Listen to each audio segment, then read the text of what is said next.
Why won't Jojo fight Haney? Because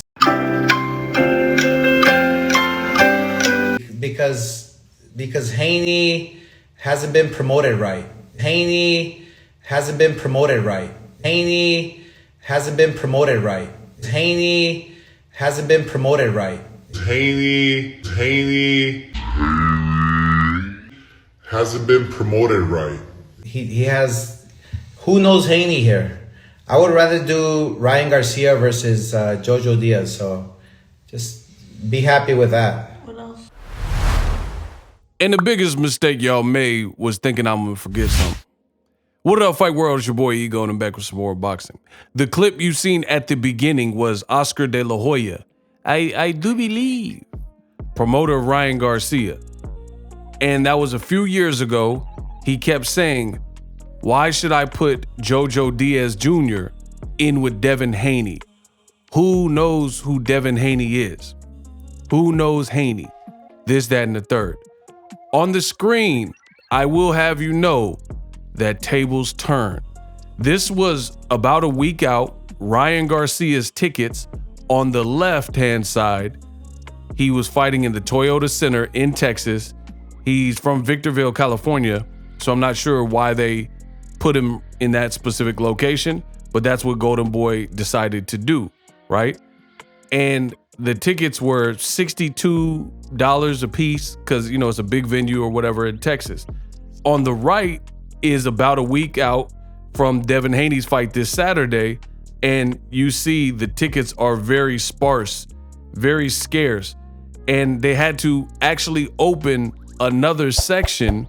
Keep in mind, this is the NBA arena where the Golden State Warriors play, and they had to expand and open up areas.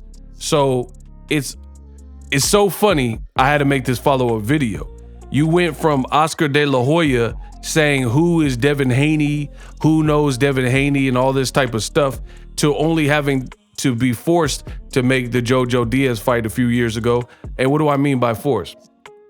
Jojo Diaz, he told you, again, that interview being a few years old, he told you that he would rather make Jojo Diaz versus Ryan Garcia. However, at the time, Ryan Garcia had recently said he pulled out a fight with Javier Fortuna, said he had anxiety, and then De La Hoya was hoping to make Joseph Jojo Diaz versus Ryan Garcia, and Ryan Garcia ended up pulling out of that fight, citing hand injuries, saying he needs surgery. So that was an abysmal year for Ryan Garcia. And through that stroke of luck and his insistence and persistence, Devin Haney pressured, and he even went on DAZN. They said, we'll make Jojo Diaz an offer, and they end up getting the fight with Jojo Diaz, and then we seen what happened. Devin Haney, of course, is still undefeated, and he beat Jojo Diaz. So now what do people have to say? Ryan Garcia is so funny because they've pumped his head up, the media, fans, whoever, and Ryan Garcia has been on record stating that his fight with Gervonta Davis sold only because of him. It had nothing to do with the black fighter that continues to sell out in various regions, bi-coastal places that aren't even his actual home, which is Baltimore, right? He continues to sell in different states and cities, but they don't want to give Gervonta any credit for doing $1 million plus, so they attribute it all to Ryan Garcia.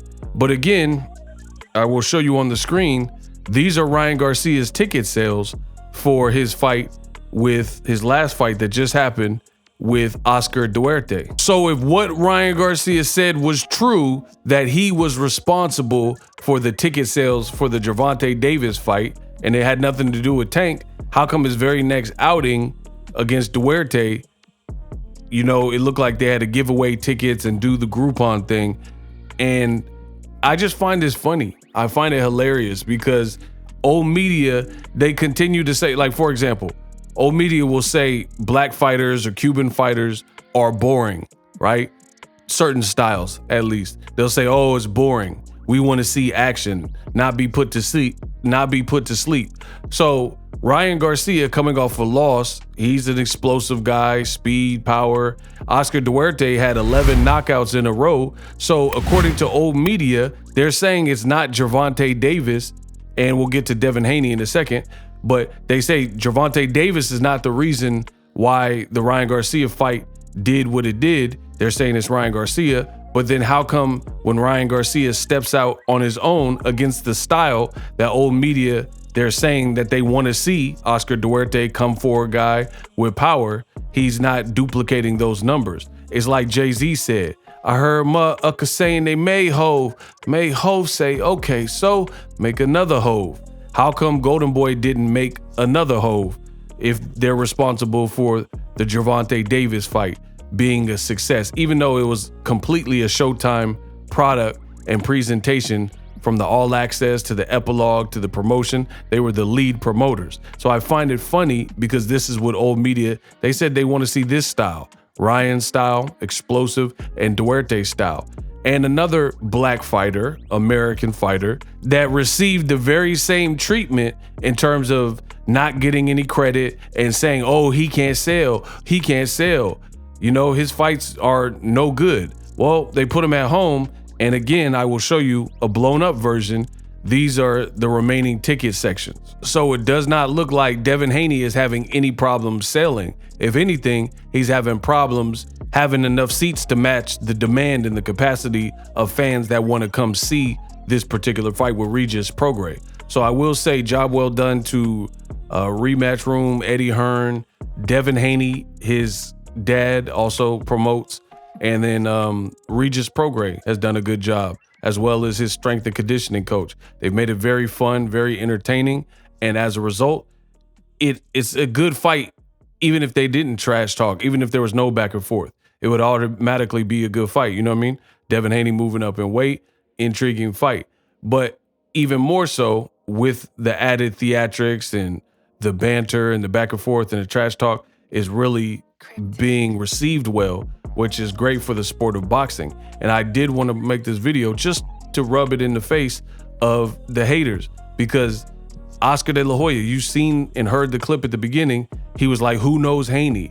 And that's what they do frequently when it comes to American fighters, often black American fighters, in order to not fight you. They say, oh, Devin Haney, he's not this, he's not ill, he's not this, he can't sell. And they do all this and that. And the public demand, over time, the cream always rises to the top. And that's what we're seeing here with Devin Haney. He's in a great fight. And he's also, De La Hoya, in that specific Instagram live, he had a lot of bad mouthing. He said Eddie Hearn don't know how to promote, Eddie sucks and stuff like that. But realistically speaking, he just joined back forces with Devin Haney after Devin Haney did a little tour and got some belts with Top Rank and became undisputed. And Eddie Hearn and his team, they've done a good job of promoting the fight. Meanwhile, Ryan Garcia and Oscar, they were beefing before the fight to the point where Oscar De La Hoya was barred from entering Ryan Garcia's locker room. That's how funky it got. So I think the old adage remains, you shouldn't throw stones if you live in a glass house. De La Hoya constantly talking about Eddie Hearn and what he ain't doing, and you know, they're both on DAZN, and he's constantly telling you that Eddie Hearn ain't doing he's not a good promoter and whatever. But you're the one beefing with your fighters. First it was Canelo, now it's Ryan Garcia. So to be honest, it's a bad look for Ryan Garcia. And again, Ryan Garcia kept saying that he was the one and he's the reason the Tank fight sold. Then how come you couldn't duplicate that success? How come your next fight wasn't on pay-per-view? Devin Haney is fighting on pay-per-view. Tank Davis has been fighting on pay-per-view. So once again, it's a Crockett-ish, all that stuff old media be talking about.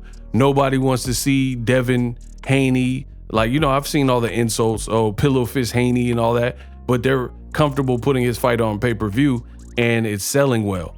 Meanwhile, Ryan Garcia, they're not comfortable putting his fight on pay-per-view because they know it wouldn't sell. Drop your thoughts in the comment section. Best in the business, and I'm out. Introducing Super Thanks. Right here on the official Boxing Ego YouTube. Super Thanks allows you, the viewers, to show a little bit of extra gratitude, which enables me as a full-time content creator to push out the content you need in the world of boxing. Underneath all the videos, you will see a heart with the $sign in it. You can enter any amount that you find suitable as a super thanks. A brand new interactive and colorful way to get your comments highlighted and noticed by not only myself, but other people on the YouTube platform. Super thanks, a unique and cool way to show and applaud us full-time content creators. Hopefully you guys enjoy the content. Super thanks. The future is now. The Hibernation 5s by Kenichi Bear. Hybrid gaming and lifestyle headphones. Out of the box, you can connect to any console or PC. Bluetooth ready with a low latency USB adapter, color RGB, and extreme bass mode. The Hibernation 5s adjust to you. Whether you need a gaming, travel, gym, or lifestyle headphones, the Hibernations got you covered. The new Hibernation 5s, link in the description. Customize the way you hear the world. Welcome to the nation. Are you tired of your YouTube videos not getting any views? Well, consider TubeBuddy. I've used TubeBuddy for years to scale up my YouTube channel. Now we're sitting over 200,000 subscribers. TubeBuddy is a browser extension that offers a ton of built-in productivity and time-saving services to take your channel to the next level. Use my link in the description to get started with TubeBuddy and level up your channel faster. We working.